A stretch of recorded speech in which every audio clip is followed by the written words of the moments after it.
নমস্কার বন্ধুরা, স্বাগত জানাই আমার এইচডি টেকনিক্যাল এডুকেশন চ্যানেলে। যদি আমার চ্যানেলে নতুন হয়ে থাকো তাহলে সাবস্ক্রাইব বাটনে ক্লিক করে পাশের অ্যারোতে ক্লিক করে অল সিলেক্ট করে রাখুন, যাতে আমাদের নোটিফিকেশান সবার আগে আপনার কাছে পৌঁছে যায়। নমস্কার বন্ধুরা, আজকে তোমাদের কাছে এসেছি মাইক্রোসফট ওয়ার্ডের কিছু কাজ দেখানোর জন্য।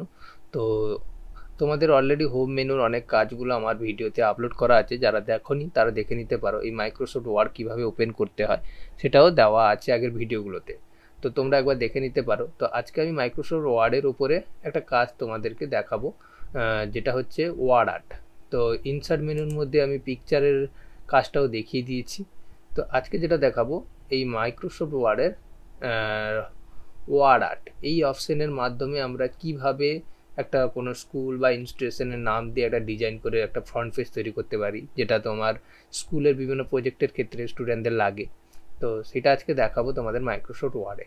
তো সেটা অপশনটা থাকে কোথায়? ইনসার্টের মধ্যে দেখবে ওয়ার্ড আর্ট আছে। নর্মালি কিন্তু আমরা যখন ওয়ার্ড ওপেন করি তখন হোম মেনুতেই থাকে। তো হোম মেনু থেকে তোমাকে ওয়ার্ড আর্ট বানাতে গেলে তোমাকে আগে ইনসার্ট মেনুতে যেতে হবে, তারপরে ওয়ার্ড আর্ট ক্লিক করতে হবে। ওয়ার্ড আর্ট ক্লিক করার পরে দেখো এখানে বিভিন্ন ধরনের অপশন আছে। তো তার মধ্যে তোমার পছন্দের একটা ওয়ার্ড আর্ট, যেটা যে ডিজাইনটা তোমার পছন্দ সেরকম একটা ডিজাইন তুমি সিলেক্ট করতে পারো, এবং পরবর্তীকালে এখান থেকে যে সিলেক্ট করার পরে তোমাকে ওই ডিজাইনটা নিতে হবে তার কোনো মানে নেই, সেখান থেকে আবার তুমি চেঞ্জও করতে পারো।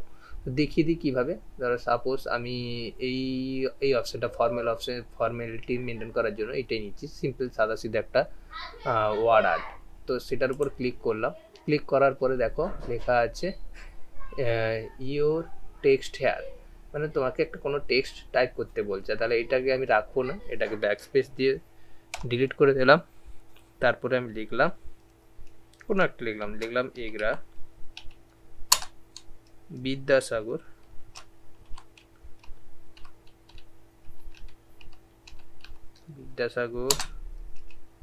National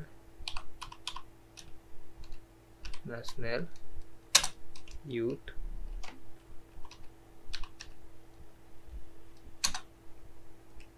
computer.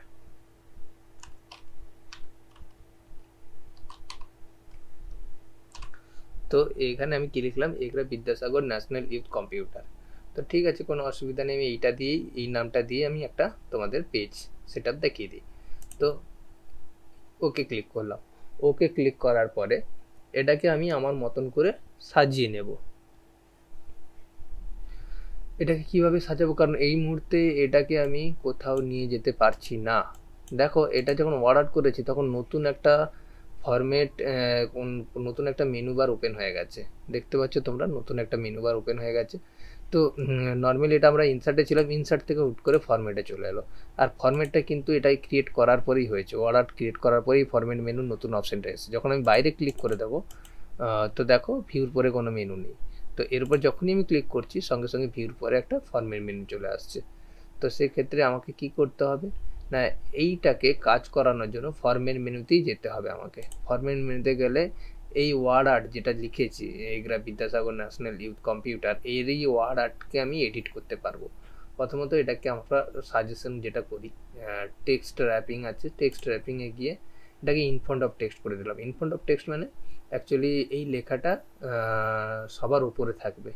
তো এটাকে ফন্টে যেহেতু পেজ বানাচ্ছি এই লেখাটাকে হাইড করার জন্য ইনফ্রন্ট অফ টেক্সট আমি নিচ্ছি।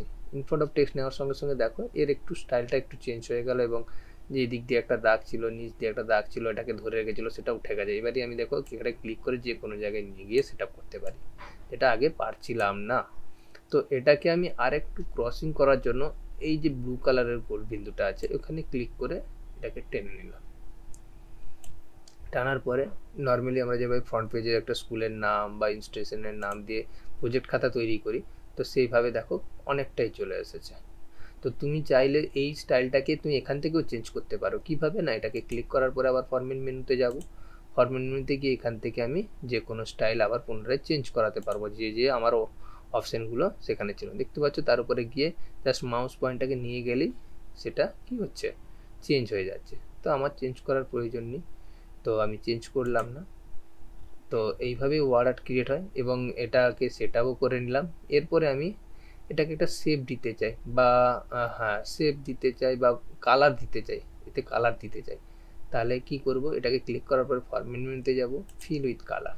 কোনো কালার চেঞ্জ করতে চাইলে আমি এখান থেকে চেঞ্জ করতে পারি। ইয়েলোটা বেশি ফুটে উঠছে, দেখা যাচ্ছে তোমাদের সামনে ভালোভাবে, তো ইয়েলোটা দিয়ে দিলাম। তো এইভাবে আমি কালার চেঞ্জ করতে পারি। আবার এর আউটলাইন কালার, মানে এর বর্ডার হিসেবে একটা আউটলাইন কালার দিতে পারি। তো তার জন্য আমার এটা সিলেক্ট করাই আছে, ফরম্যাট মেনুতেও আছি আমরা, এই যে শেপ আউটলাইনে গিয়ে একটা রোদে দেখো আমি লালটা দিলে আরও ভালো বোঝা যাবে। লালটা দিচ্ছি, দেখতে পাচ্ছ তোমরা যে বর্ডার একটা হয়ে গেছে। এইভাবে তোমরা পরিবর্তন করতে পারো। এবং সেভ আছে, তোমরা চাইলে এর নিজের মতন করে সেভ করে নিতে। অলরেডি আমার এই সেভটা আছে, আমি নিজের মতন করে নিয়েছি। পুনরায় তোমরা যদি সেভ চেঞ্জ করতে চাও, যেটা নর্মালি স্টাইলের জন্য করতেই পারো, তবে এগুলো এতটা ইউজফুল হয় না। তো নর্মালি আমরা সাদা সিধা এটাই ইউজ করছি।